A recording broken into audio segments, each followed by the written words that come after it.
Welcome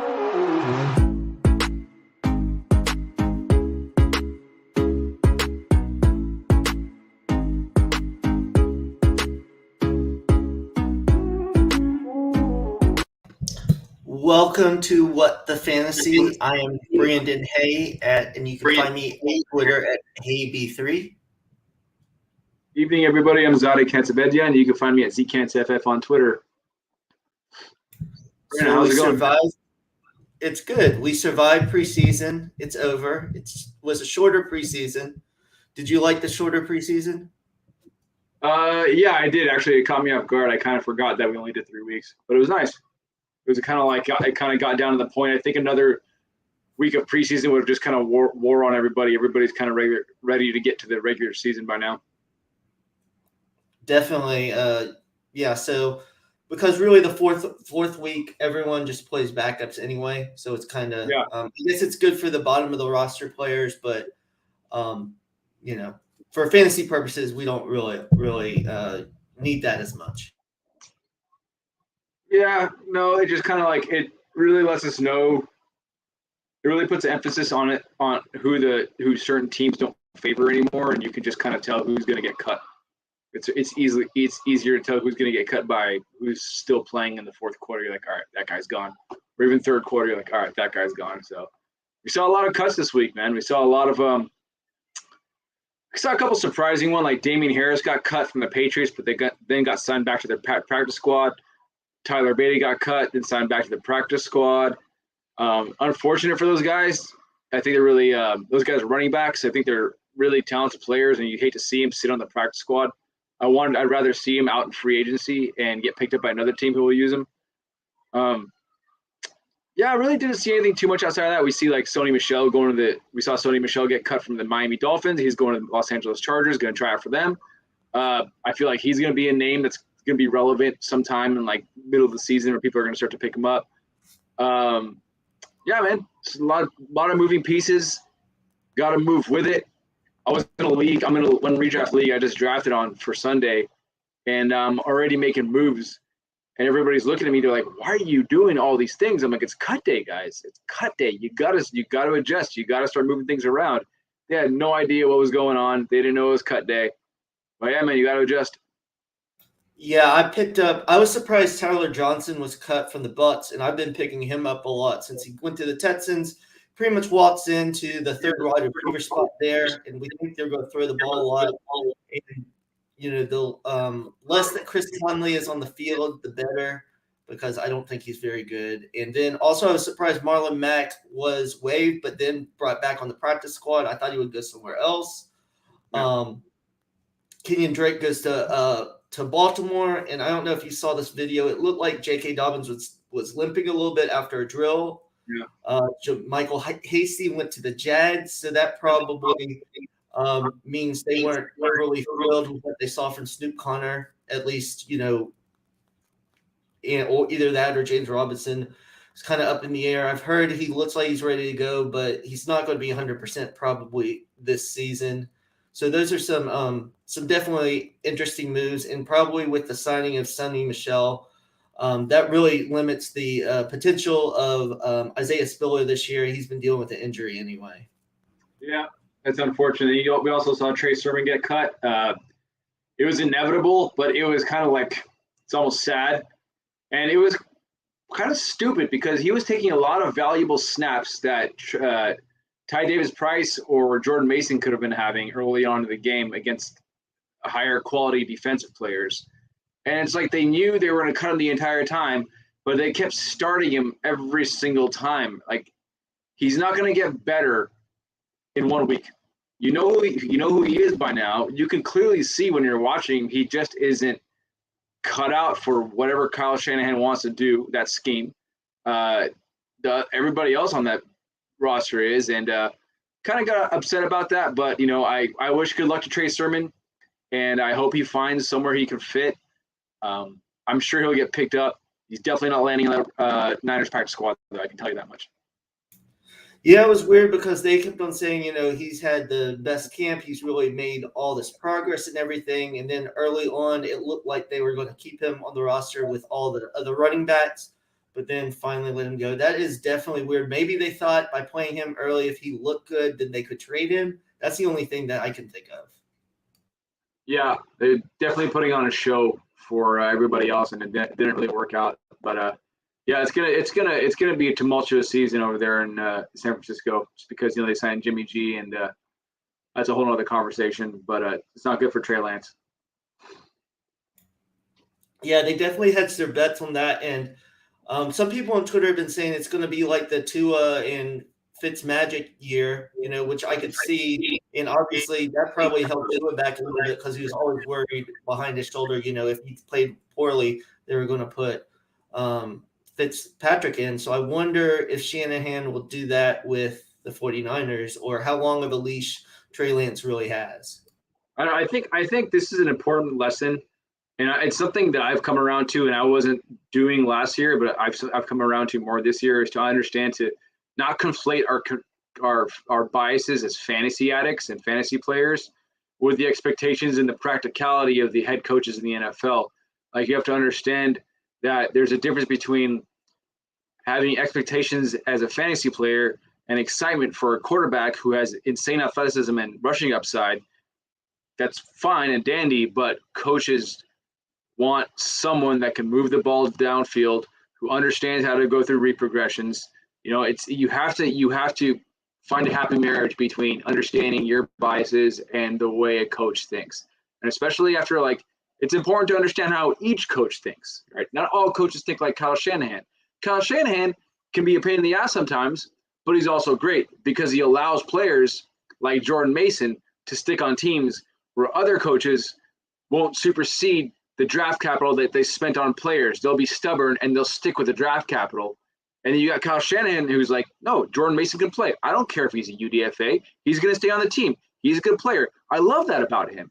And, another guy that's like that is kind of like Pete Carroll. Like, he doesn't care. Everything's like open competition. He doesn't care if he spends like a third-round draft capital on you and there's a 7th-round running back. Like, I like that.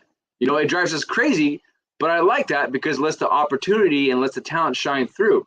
And it actually makes, if you think about it, if you're paying attention to preseason, it actually makes it easier to see who's going to come out on top. Because if draft capital doesn't mean anything, then all we have to look at is pure skill and what they're putting out on tape. So I appreciate that about what Kyle Shanahan's doing.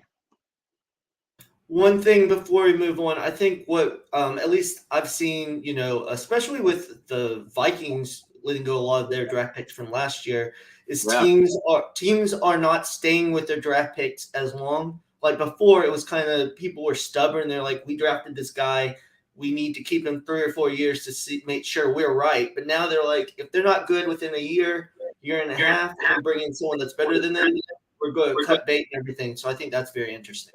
Yeah. Emir Smith-Marset got cut, right? Like, that guy's a playmaker, I think. He's a playmaker. I don't think he deserved to get cut. He's a playmaker. I know he was from the Mike Zimmer regime, but, I mean, I like him better than Jalen Naylor.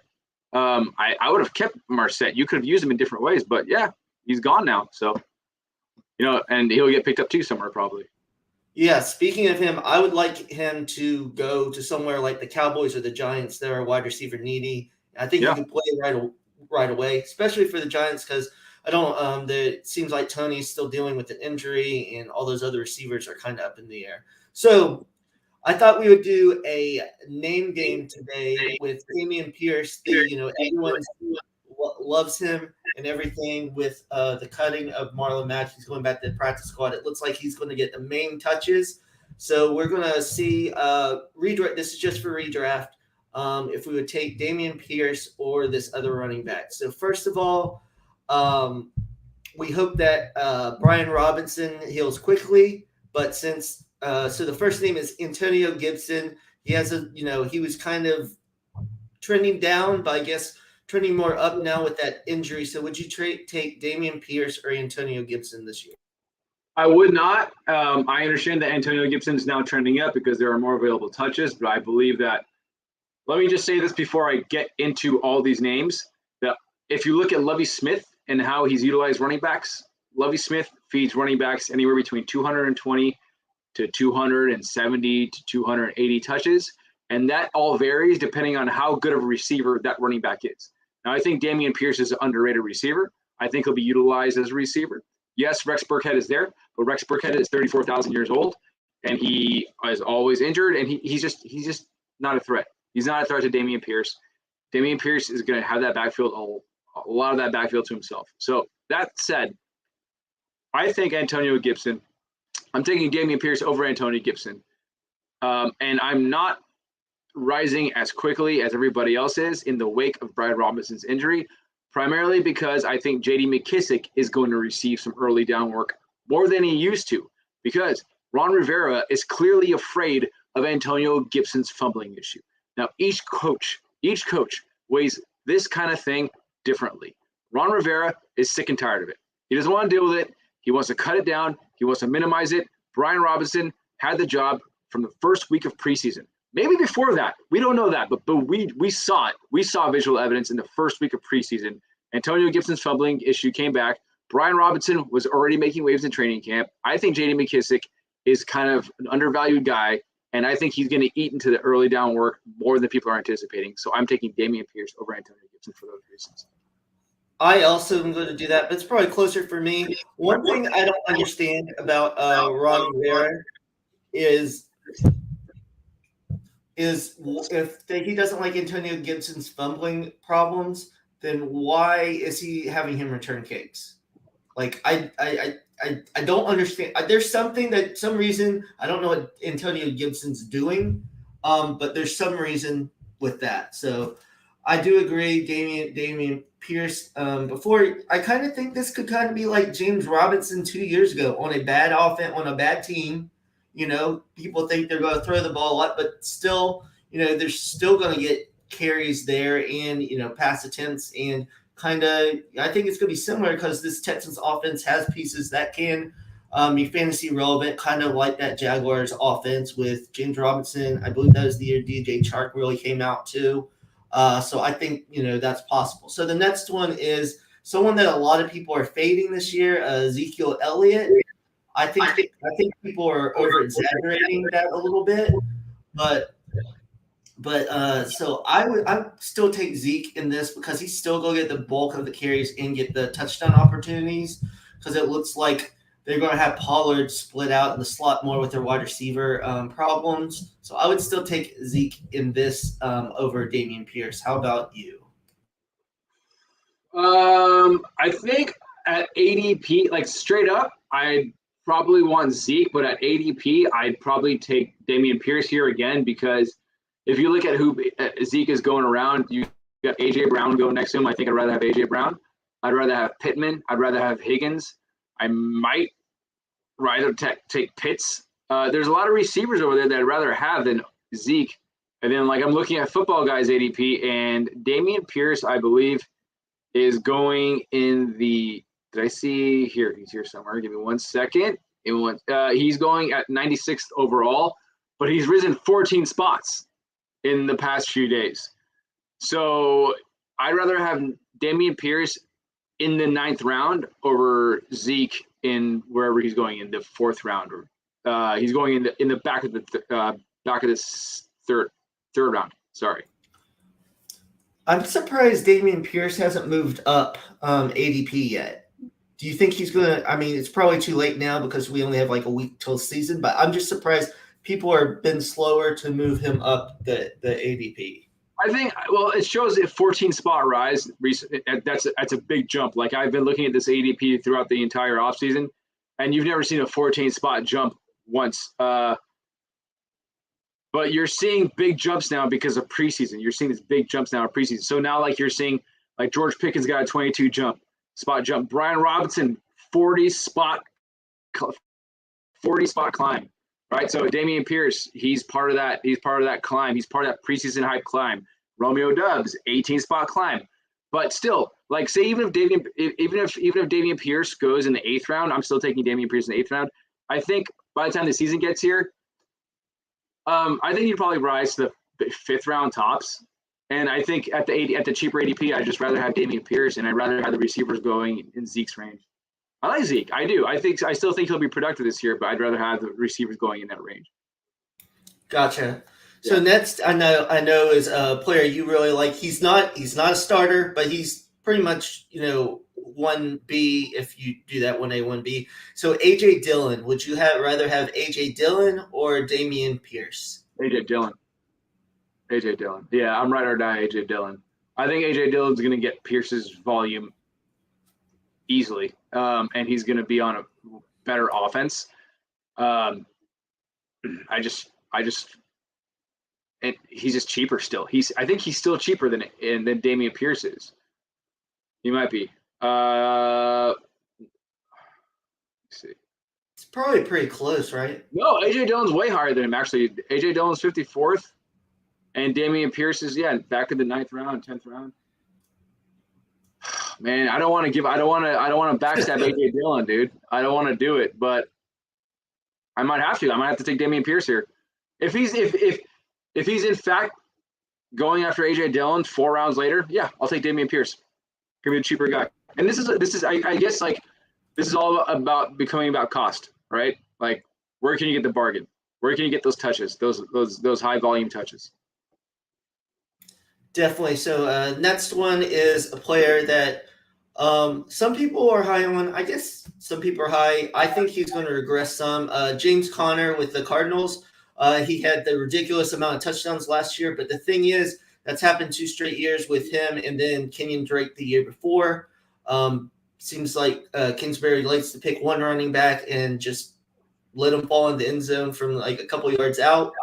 But I still think he's going to have less touchdowns, and he wasn't overly efficient last year. Chase Edmonds was more efficient when he got the ball, but he did get those touchdowns. So who do you take, Dameon Pierce or James Conner? There's no way I can take James Conner. He's just going way too high. I haven't touched him at all this entire offseason. Where he's going at pick 30, man. James Conner's going at pick 30. Old James Conner. I love James Conner. I've been a James Conner fan for like the longest time. But again, I'm not taking him at pick 30. Are you crazy? Like I'm not taking him at pick 30. No way. Give me anybody else, dude. Give me anybody else at pick 30. I'm definitely taking Dameon Pierce over James Conner. Wow, I never realized I was this high on Dameon Pierce until we started this discussion. Yeah, I'm surprised Conner's that high, but I guess people are kind of just going based on all of his touchdowns last year. You know what I realized about ADP and consensus ADP? This shit is oppressive, dude. This shit makes you a slave. If people look at this stuff and they draft based off of this stuff, it just makes you like, it's so oppressive. It just tells you how to think, and it none of it really. I don't know. I don't like ADP. Like James Conner, like he's kind of a trap this year. Like he's valued way too high. I don't know, man. I don't like it a lot. I don't like any of it. Anyways, that's just something happened. Go ahead. Yeah. So next is a player that I was high on before his Achilles injury last year. Cam Akers. He's still dealing with some issues, both him and Darrell Henderson. I'm not nearly as high on him, so I would definitely take Dameon Pierce over Akers this year in redraft. I'm guessing you would take Pierce also, but what do you say about Akers? Yeah, what do I say about Akers is no, ever, never. I only have Akers in one league, and that's a dynasty league that I got him in. I've got Cam Akers in the dynasty league after he tore his Achilles. And I got him for like $2 in an auction draft. So that's why I have Cam Akers. Other than that, I have Cam Akers nowhere. I'm not messing with him. Fair. And so the last one is David Montgomery. There's been reports about, how much they're going to use Khalil Herbert. I saw one report where I don't know how, valid it is, but there's, they like David Montgomery, but there's concerns that Herbert might be a better fit for that offense.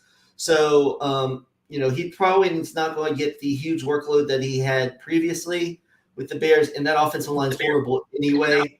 So would you take Pierce or Montgomery? Pierce. Because is it an easy decision for you? Easily. Like I don't even have to struggle with that one in my head. There's nothing. There's just no conflict. There's no argument about it at all. Internal conflict at all. David Okay, Montgomery is behind one of the worst offensive lines in football. He is. And Khalil Herbert is going to be a factor. It's just, and the offense is not going to be as efficient as we want it to be. Just don't. They're probably going to be like a sub-4 win team. Just take the guy later who's going to be on a team who's probably going to have the same amount of wins, probably more, and they're probably going to be able to move the ball down the field way better. Just take that guy. Just take Dameon Pierce. Don't invest in bad offenses, right, on non-elite players early in drafts. If you're going to invest in bad players who aren't elite on bad, if you're investing players who are not elite on bad offenses, do it later in the draft. Do it past the 6th, 7th round. Okay, fair. So, little summary. I believe the only one you would take over Dameon Pierce is A.J. Dillon, and the only two that I would have taken over is A.J. Dillon and Zeke. So that was where we so what? I might take Pierce over Dillon. So it's a close decision for you. I think it's like, yeah, if anything, it's like I think I take Pierce over all these guys just because he's so cheap. That's it. And it's not a reflection on how I feel about them as players or the production they can put up. It's just fact that if I can pivot to another receiver or a tight end, I'll take those guys instead. All right, fair enough. Next, with redraft, the last week of redraft really coming up, so thought we'd talk about 3 players we are avoiding in redraft. So I'll go first. My first player is Josh Jacobs. I don't know what ADP you use, but I used Sleeper's ADP. So he's going 48th, and that's still too high for me because I don't know what that backfield's going to do. It cleared up a little bit with the cutting of Kenyon Drake, but Miradul is going to have the passing work, which they seem to like him. I think Josh Jacobs is going to split some time with Zamir White, and it's going to be a little Patriot-esque with how they use the running backs week to week. And I just don't know if you're going to be able to trust him. And I don't really know what his upside is. Probably still just a running back 2. I don't think he can get up to that running back 1 that he's flirted with in years past. Yeah, I think the only upside with Josh Jacobs is that he has a division that he plays on, and the team is going to be substantially better with Devontae Adams now there. So I think that's the only upside with Josh Jacobs as RB2. But I mean, yeah, the situation isn't good. Yeah, I'm with you. I'm not taking him at 48th overall, nonetheless. My guy is J.K. Dobbins, who's going also in the middle of the 4th round. We're seeing reports every single day. He's not ready to go. Why? I like the talent. He's an extremely good talent in a run-heavy offense. Not saying he's not good. Not investing that kind of 4th round draft capital that early in a back who isn't ready to play by week 1. And we don't know when he's going to be ready. We don't know when he's going to be game ready. We don't know if he's going to have a recurring. We don't know if he's going to have an injury again or re-injure his ACL again. I don't know that. I'm just more skittish. I wish he was going like 3 rounds, 4 rounds later. I'm not going to invest that early on J.K. Dobbins. Yeah, it kills me because I really like J.K. Dobbins in some of the drafts I had earlier, especially in a lot of the charity leagues. I got J.K. Dobbins because from the reports, he was going to be back. So I'm still not totally out because say he still is fairly healthy come by week 3 or 4, I think that's still fine. But the way I saw him limp after that drill today, a week from the season, that really worries me. And obviously they signed Kenyon Drake. So definitely. So my second one is DK Metcalf, and he's in the 4th round also. In Sleeper, he's 1 pick ahead of Josh Jacobs. I like DK Metcalf. I just don't know if you can trust that Seattle offense this year, especially with Geno Smith. You would think, DK could rise above that. But I just think that Seattle offense is going to be bad, and they're going to try to run the ball a lot. And just at that spot, there's tons of receivers I would rather have over him. Still like him in Dynasty, but because I would feel like they're going to get their quarterback next year, but definitely don't love him in redraft this year. And going back to what J.K. Dobbins, the whole injury thing, I heard somebody say today on a different podcast, they said, don't go looking for injuries before the season even starts, and don't go trying to mess with injuries because the injuries are going to find you anyways during the regular season. Like, you're going to get banged up anyways. So don't go already messing with injury plagued players because early in drafts, because those injuries are going to come find your fantasy team whether you like it or not. So I thought that was a really good piece of wisdom for redraft. My second guy is Brandon Ayuk. I'm not really on board with the 49ers pass catchers while Trey Lance is the quarterback, primarily because I just don't think they're going to have a high pass rate with the 49ers this year. I think Trey Lance as a fantasy asset is going to be great because I think he'll have northward. I think 8 rush attempts a game is a safe assumption for Trey Lance. I think they're going to keep that ball on the ground. Them bringing back Jimmy Garoppolo is an indication of how they feel, I think, about not wholly, but partially how they feel about Trey Lance as a passer and as a complete quarterback. I think it's a safe assumption to say that he is not a complete quarterback at this time. He came from North Dakota. He came from a small school. He didn't go against significant competition. He's still developing, right? His athleticism can take him so far, but in the NFL, in the NFC West, against the Rams, it's going to take more than athleticism, just pure athleticism to win that division. So going back to Brandon Ayuk, I'm not high on him because I don't think there's going to be many pass attempts to go towards him. So I don't think he's going to be much of a value. He's a great talent, but I don't think he's a valuable asset in fantasy football this year. The only thing for Ayuk with me, it seems like he has a pretty good chemistry with Trey Lance. So it'll be interesting, how he's kind of used. But I kind of agree. I think the problem is there's going to be – I could see very easily there's going to be weeks where Trey Lance plays well. I just think he's going to be inconsistent all year and kind of like the Tyler Lockett effect in a way. You're going to have games with those receivers where they're really good games and then really bad games. And that's sometimes the worst for fantasy because you don't know which week that's going to be and you're kind of, gambling everything. So I see where you're coming with that. The whole Trey Lance thing, I wish I knew about this Jimmy Garoppolo thing before my draft last Sunday because I picked Trey Lance as my second quarterback in a Superflex league. So I don't feel great about that, but I hope it'll work out. Just ride the train, dude.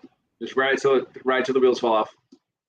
Yeah, in that league, actually, my 2 quarterbacks are Jalen Hurts and Trey Lance. So I went all with that running upside. So either gonna live or die with that. And my last player is Amari Cooper, ADP 58.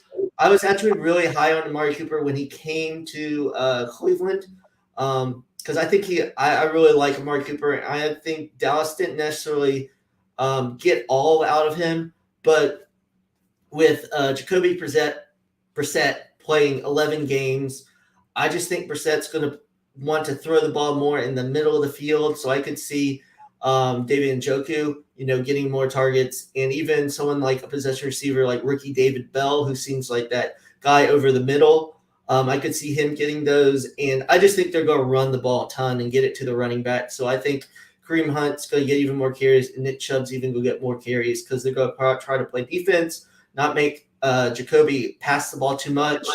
Obviously, when Deshaun Watson comes back, it should be better, but we don't know what Deshaun Watson's going to look like. When he's played in preseason, he hasn't looked great, he's going to be rusty. So that's why, I would not want to pick Amari Cooper that high in redraft.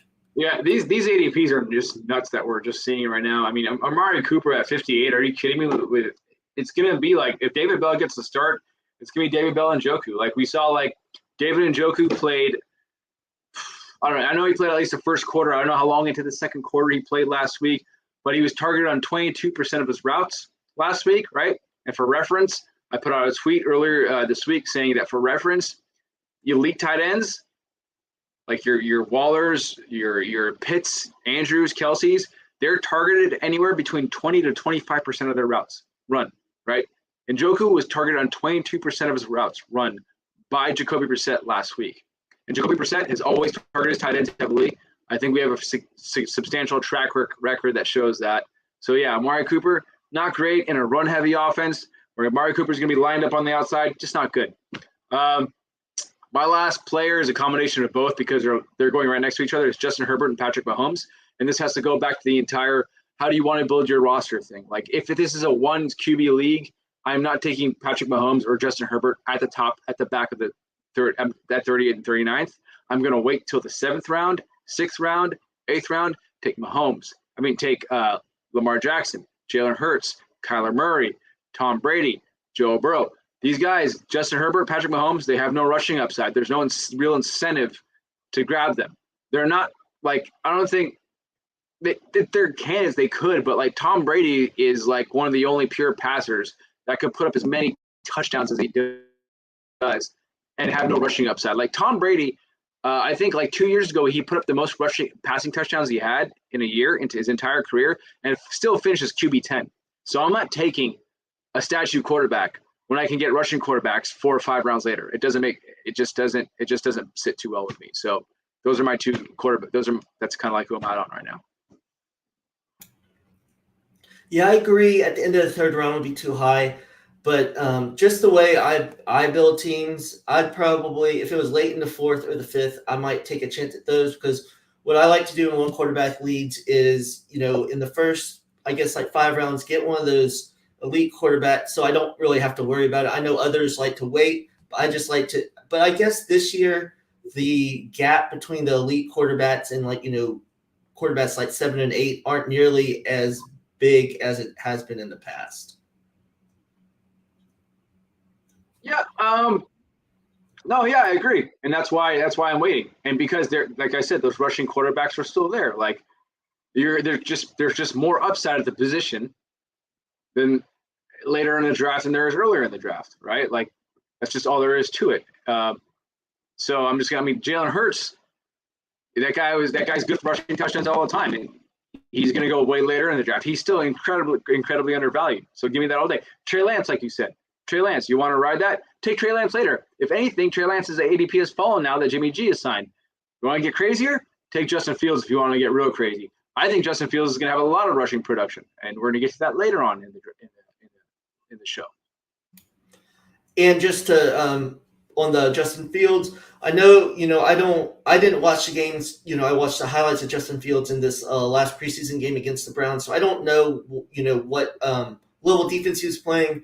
But I think he looked really good. They are what I was worrying about is them moving him around. It seems like they're moving him around. He made some very nice throws. I think he has improved so far in this preseason from last year. Obviously, in the regular season, it'll be different. But it seems like they're at least going to be more flexible and adapt more than Nagy did last year. So I'm actually, I think Fields for me is definitely trending up. Absolutely. You love to see them getting him in space. You love to see him on the naked bootlegs, getting him in space, putting him in positions to go through his progressions. And if it's not there, run the ball. You love that. Definitely. So just before we move on to the next segment, just wanted to say this is What the Fantasy, and we are going to be weekly now on Wednesday nights. And also, I want you to subscribe to our YouTube channel. What I'm going to try to do is as we know, you have been putting those great cut-ups, of players in the preseason. So if you, put some of those on there, do some myself, and, have some weekly things in there. So make sure to subscribe so we can see that content. So now just kind of a football question I wanted to ask. I don't know if I just do this, but during the season, if you have a decision about playing someone on Thursday night or, just on Sunday, does it influence you at all that you want a rooting interest on the Thursday night game, or do you just pick the best player? Well, I don't have a home team bias. I'm not loyal to a home team, so I'm out on that. But as far as just wanting some action on the table, just seeing some action, even if it's a kicker, all right, or a defense to pick up a play, you want something to be rooted in, interested in. So yeah, I will probably I'm a degenerate. I like action. I need that. I have that itch, I need that itch, man. I gotta have that drug. I need those fantasy points. And then but Thursday night is just terrible. Thursday nights are rough, man. Thursday nights can hurt you. So just because they're Thursday nights, I really tend to shy away from Thursday nights and keep my full arsenal in the back pocket until Sunday mornings. Thursday nights are just crazy games. Anything can happen on a Thursday night, and it just never really goes as expected. You're really spitting in the face of the universe on a Thursday night if you try to get crazy. Yeah, I guess the one thing is I'm, kind of addicted to gambling, so I'm a degenerate. So I like the idea of gambling. Usually, I'll at least try to play one player on a Thursday night game, especially if I don't think it's going to be a very good game. Like it's not against good teams, and I think it's just some kind of rooting interest. But it's definitely killed me because there's a lot of injuries that happen on Thursday night because of the quick turnaround. Sometimes there's the crazy shootouts, but then there's some where it's like a 10-3 game. So it's definitely killed me before, but I just can't help myself to play players on Thursday night. Let me ask you this: when you first draft a fantasy team, do you ever scroll through your entire team's schedule to see how many primetime games you have lined up for yourself? I do not. I do not do that, and I never look at bye weeks. So the team I just drafted last week, pretty much on week 7, I'm pretty much done. Mostly because I went really, I didn't mean to. I went really into the Eagles because I have Jalen Hurts, AJ Brown, and Dallas Goedert, and then Justin Jefferson has that same bye week in week 7. So pretty much, but I don't. Let me ask you this: I would much rather have all my players on one bye week, and get that kind of just take that loss, on that week, than have it spread out, and maybe take more than one loss. What's your opinion on that? I don't want to take a loss if I don't have to, because those things can be, those can be crucial by season's end. You need that one W. I think every W counts in such a short season. If it was like fantasy baseball, sure. Fantasy basketball, yeah, but in fantasy football, where there's only like 15 regular season weeks, I can't afford to take that L. I've had that happen once where I've had like 80% of my roster on bye, and it was not fun trying to figure out who to drop and who to pick up while the rest of my team was on the bench, right? Like, I didn't have fun dropping certain players because I had to pick up other players to play on. Like, it was just not fun. I'm not about that. I'd rather have the bye week spread out and just try to deal with it and manage it just like that. The only thing for me, especially if you're in 2 quarterback leagues, I hate, because you have to roster that third quarterback usually because, the buys. That's what I kind of hate. So that's, I want to ask you too, didn't put this on the show sheet. Actually, my last draft is going to be this Sunday, and it's a league I just joined. It's a touchdown only league. That's the only thing you get points for. Have you ever been in a league like that? No, I've heard about them though. So one interesting thing is you get extra points based on how far away the touchdown is, and then also you get double points if they score a touchdown in a non-conventional way for their position. So if a quarterback runs it in, you get double points. If a wide receiver runs it in, double points. Running back catches it, you get double points. So I'm going to need to do some serious research this coming week. If a quarterback runs it in, he gets double points? Yes. So you're going to want to bump up like Lamar Jackson super high. Right, definitely. Yeah. So I have picked 9 out of 12. So I think the person that was one has already said he's going to take Josh Allen. So I'm interested to see how many quarterbacks go before I go. I would love it 9 if Jalen Hurts is still there. Yeah, and then you have to bump up Deebo Samuel really high as well. Definitely. Yeah, those guys are going to be like tier 1 players. That's crazy how scoring format just makes those guys elite, and you're like, nope, Deebo Samuel over Cooper Kupp. Yeah. Those guys are going to run it in. Yeah, definitely. So I'm very nervous and excited for this league because, I've never done anything like this. So it's kind of like you throw out like everything you really think because you've got to go based on just guys that score touchdowns. Yeah, I like crazy scoring format because it makes you really test yourself as a fantasy player. I like it a lot. It's a good challenge. That's cool. I want to see what your team looks like in the end. You should share that on the next show when you finish that. I want to see that. Yeah, definitely. We'll talk about that. So now we'll just close out the show with hot takes for the NFL season. So I will start off with my first one. I've always liked Derek Carr as a second player in Superflex or second quarterback in Superflex, but this year with the addition of Devontae Adams and with Josh McDaniels coming in there, I like him as my quarterback 1. And if I don't get a quarterback early, I will wait on him. So I think Derek Carr is not only going to be a top 8 quarterback, but he's going to throw for over 35 touchdowns, which would be the most of his career. He's only thrown for over 30 once in his career. I just think there's going to be more opportunities with him having Darren Waller, Hunter Renfrow, and Devontae Adams near the goal line. And I think McDaniels is going to be more creative than Gruden was with him, where it was, old school football, where I think McDaniels is just going to let him spread the ball out. So that's my first hot take. I guess that's a hot take. Yeah, no, it makes sense too in that division as well. I think that division is they're gonna force Derek Carr to have to throw the ball too in that division. My first hot take is a very well-known hot take if you know me, and that's AJ Dillon and Aaron Jones are gonna finish as the top 12 running backs. So basically, they're essentially gonna finish as RB1s this year. I know it's only been done a few times in history, but the last 2 times it's been done is in the last 4 years, and it really doesn't have anything to do with the case that I'm making, but it has to do with the setup that we're going into for the first year. Because look, we just saw the Packers come out and say that there is no clear wide receiver one for this team. They're going to spread it out. Meaning that the passing game, that tells me it's not an emphasis here. They're going to have to draw up plays for the receivers. They're not going to pick receivers to heavily funnel the ball to, right? It's not something that they're really going to focus on. It's not a strength of their team, right? I have done the extensive work. I've looked at this. There's room for both of these guys to exist as RB1s on a weekly basis. Aaron Jones is going to get some run, but he's going to be the primary pass catcher. That's great That's great. They could line him up on the line of scrimmage.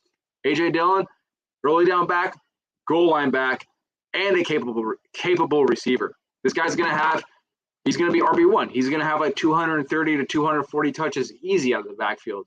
So I think those guys are both going to finish the year as RB1s. And for me, it's not a hot take. I'm only putting it up there for everybody else because they think it's a hot take. All you think it's a hot take. That's fair. I think I don't know if I would say top 12, but I could definitely see that. I think both are going to be very involved. And I kind of think LaFleur wants this kind of offense where they have a lot more running, because he's been, since he's been there, he's been moving more towards it. But obviously with Devontae Adams there, he could never move, even farther to that. So I definitely, and with the, Allen Lazard dealing with the injury, Christian Watson, we don't know. Romeo Doubs looked good, but he's still a rookie. And, Rodgers has said he still, made some mental errors. And let's face it, he came from, a G5 school in Nevada. I liked him last year, playing with Carson Strong, but it's still going to be, him getting used to it. And he's made some plays in preseason, but that's just like 1 or 2 plays in the game. So we'll have to see that. So that I definitely think that. So for me, if you've seen on Twitter and everything, I'm a big fan of Chase Edmonds. I never thought Arizona used him enough. People always say that he's injury prone, but he's missed a lot less games than a lot of other players that don't necessarily get that tag. I think he's going into the perfect offense at Miami. I know they're going to share some time in the running in the backfield, but actually with Sony Michel gone, it doesn't really worry me as much. I think even if he gets 5 to 10 carries, I still think he gets like 5 to 7 targets. I think most of his work is going to be in PPR format. I have him as a top 20 running back. I just think they're going to, his slashing style and then out of the backfield is going to work very well on that offense. And I think usually tight ends are a big outlet for, teams, but it sounds like Mike Gesicki isn't really fitting into what they want to do very much because of his blocking. So I think, when Tua gets in trouble, he might just look for Chase Edmonds coming out of the backfield. So that's why, that's a hot take for me. Top 20 running back, Chase Edmonds. Chase Edmonds, dude, if people don't know, but Chase Edmonds, he was a workhorse back in college. Like people think he's like the slight running back who can't carry the ball. Like, okay, so this is Chase Edmonds' stats, his carries in college, right? 2014, 294 yards. Next, 294 attempts, 251 attempts, 257 attempts. And that's in 14 games, 12 games, 11 games. And then his final year, 2017, 7 games, 136 attempts. Every year he had over 200 attempts. He ran for 1,838 yards, 1,648 yards, 1,799 yards, nearly 20 touchdowns each of those years. He ran for 23, 20, and 19 touchdowns, right? So this guy can be an early down back. Fine, he gets injured. What running back doesn't? That's a stupid excuse not to draft him. So yeah, I like the take. My final take is Justin Fields runs for over 700 yards. I think he's going to have Jalen Hurts-esque 2021 season. If you look at the makeup of the offense, minus the offensive line, you have essentially one primary wide receiver. You have one primary tight end. Outside of that, you have a lot of ancillary pieces that are just kind of like small-time contributors. You have Justin Fields, who is more athletic than Jalen Hurts. Last year, I believe 89% of Justin Fields' runs were scrambles. They were not designed plays. So Justin Fields, that tells you that Justin Fields has a proclivity to want to run the ball himself, right? He has a proclivity to want to take that ball himself after he makes necessary reads.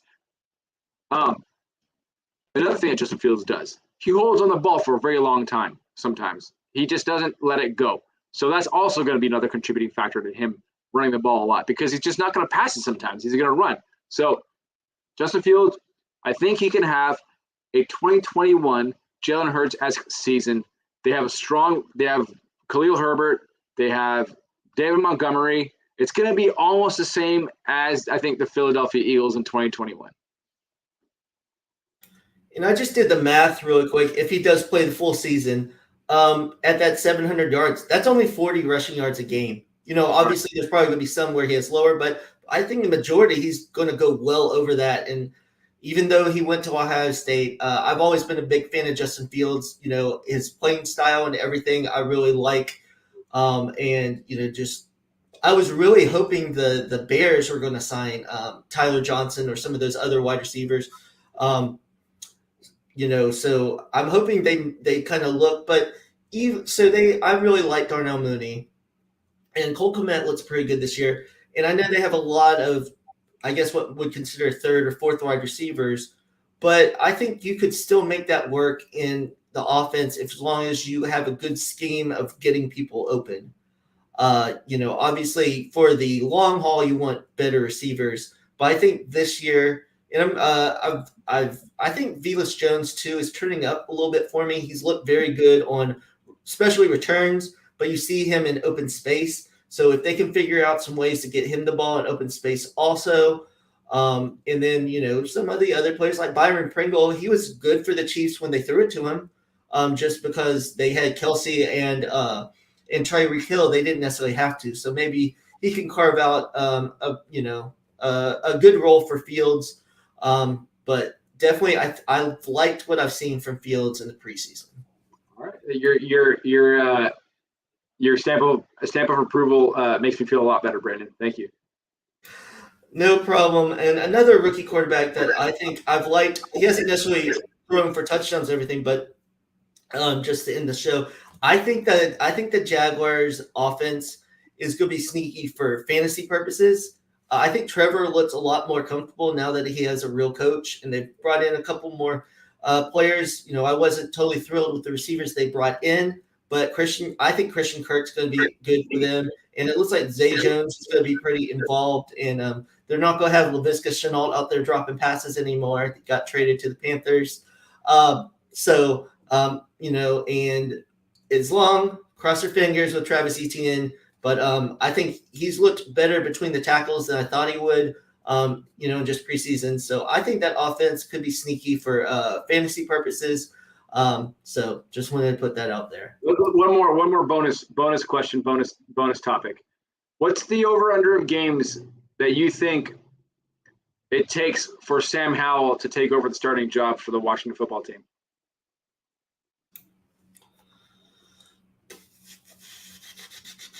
See, I think Wentz is going to do well enough to keep the job until maybe they're out of it late in the season, because at least I'm hoping so, because I'm really high on Terry McLaurin and Jahan Dotson.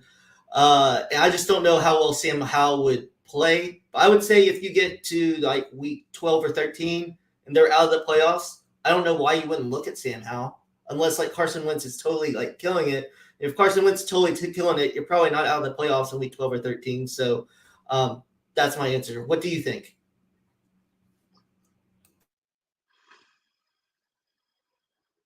I don't have an answer. I don't know. I think we see maybe sometime. I don't have a specific answer. It just kind of occurred to me. The question came to me, but I think we see him.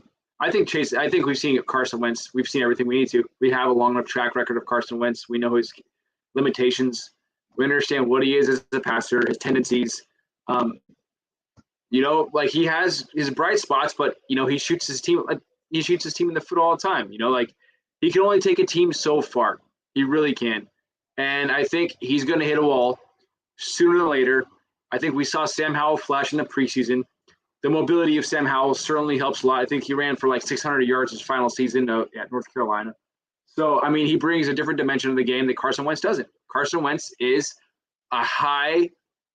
he's a top-end backup quarterback in my eyes. That's what he is. So I think after a certain point, Ron Rivera is going to get sick of this shit like he did with Antonio Gibson, pull the plug on Wentz, put in Sam Howell, see what you got. That's what's going to happen. We're going to see Carson Wentz completely bomb against a divisional opponent in week 6.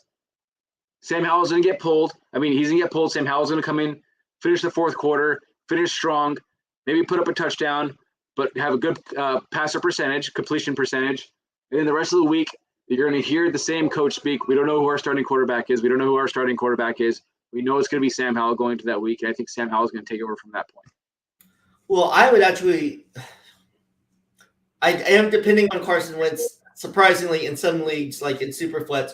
But I would love for Sam Howell because I don't understand why he got drafted so late in the draft. I really liked him. There's some things that could stir up. But actually, as late as he got drafted, I loved where he got drafted in Washington because, Carson Wentz is pretty much a 1-year, like, prove it type thing. If he doesn't, they'll move on. So I could totally see that. So another rookie quarterback, Desmond Ridder, who's seen some bright spots and some, some pretty good games and everything. I actually am, I think kind of like the Jags. I think the Falcons could be fantasy, okay with fantasy wise. But when do you think Desmond Ridder, or do you think Desmond Ridder is going to see the field this year? Yeah, I do. I mean, Marcus Mariota, like I think he's a better. Honestly, I like Marcus Mariota better than Carson Wentz. I do. I just like him better. But I think Ridder's going to just solely because these guys showed that they have something to offer in the preseason. Like they didn't just, go out there and Drew Lockett around. They just didn't just go play reckless. Like they actually cared, right? Like they actually put forth an effort. They showed some professionalism. I forgot to watch a lot of Desmond Ridder, and I've been meaning to watch some Desmond Ridder tape. So I don't know. What did you see? Did you see any Desmond Ridder? Did you get a good look at some Desmond Ridder play? Yes, I did. And one of my biggest things with Ridder coming into the draft when I watched him in the offseason is just consistency on like the normal throws, like the slants, the crosses and everything. And one thing that even the broadcast would say is when he made a mistake across the middle, like throwing it behind, the very next same type of play, he corrected that. So I thought I saw a lot of promising things. And with the Falcons probably not being very good this year, I kind of the same thing I said with Wentz and Howell, but they might play Ridder earlier because I think the Falcons are a worse team. I think the same type of thing. If you're losing, even if Mariota is playing okay, why wouldn't you see what Ridder is on the field? So very similar type situations, I think. Yeah, and I think in Arthur Smith offense, you don't really have to go and be the spread it out, look for the deep sail, deep crosser. You just got to learn how to make the easy passes, make those easy low A-dot completions, let the run game take over. And I think that said, I think that's a transition to, I think Tyler Algier is going to be somebody that a lot of people are going to be picking up in the first 2 to 3 weeks of the season. I think he's going to be the primary early down back. He'll have a split workload with Cordero Patterson, but I don't think Dameon Williams is going to be a part of that backfield or a primary part of that backfield. So, quick aside, be ready for Tyler Algier to come because he's going to make his name known pretty early in the regular season. Yeah, I think he's looked pretty good, and they've had him in early and seem to play him well into the second, sometimes third quarters, I think, just to get him ready for the season because I think they know they can't go into another season where Cordell Patterson gets most of the carries. What are you going to do? You're going to give Cordell Patterson and freaking Dameon Williams, who's like 31 years old, like you're going to give them the carries, or you're going to give it to the BYU stud he's a hammer. The guy's insane. He's like Jordan Mason. He's just a bulldozer. Like you put him in between the 20s and the red zone, just let him run up to the A gap. He's going to get like 6 yards, 7 yards every time. He's got good speed around the edge. Like he can bounce it back outside and beat, closing defenders, like closing like safeties. He can get around them, put a stiff arm on him. He's got some speed around the edge. So I think Tyler Algier is very underrated, and he can make Dameon Williams obsolete and maybe receive like 50%, 55% of the carries in the backfield. No receiving upside. I don't think there's any receiving really. Maybe he might catch one every once in a while, but he'll be a strictly rushing running back. Yeah, he's definitely, for what you're going to get him, probably not even drafted. You probably just pick him up and he give you flex value, maybe some weeks running back 2 value. But yeah, he's definitely someone that I think if you have the spot, if you've already drafted and have a spot, you definitely should stash him for the season, because even if, say, you don't have to play him, if he blows up, the first week or two, and then you can trade him for even more value. Yeah, absolutely. All right, so that does it for our show today. Like I said, remember to subscribe to our YouTube page, get more subscribers for more in-season content. We made it. Well, we almost made it. We only have a week left until the regular season starts. So I am Brandon Hay at Hay B3. Yeah, and I'm Zareh Kentaman at ZKantFF, and I will be posting those player cut-ups that you'll be looking for during the regular season. When you want to know what your player looks like, we're going to put them on What the Fantasy YouTube page. So go straight there if you want to know what your player looks like and if he's looking good to pick up off the waiver wire. Definitely. And if you're not following him, you definitely should. It's on the screen. And because I love all the positive feedback you've been getting on all those cut-ups, because I know that takes a lot of time and effort, and it's been great. So just want to put that appreciation out there. We're doing an Eric Ezukama cut-up tonight. Oh, nice. Yeah, I'm gonna put that up tonight. Okay, sounds good. Yeah. So everyone can look forward to that. And like I said, we're back to weekly, so we'll see you guys next week, the night before the regular season starts. Let's go. There, guys.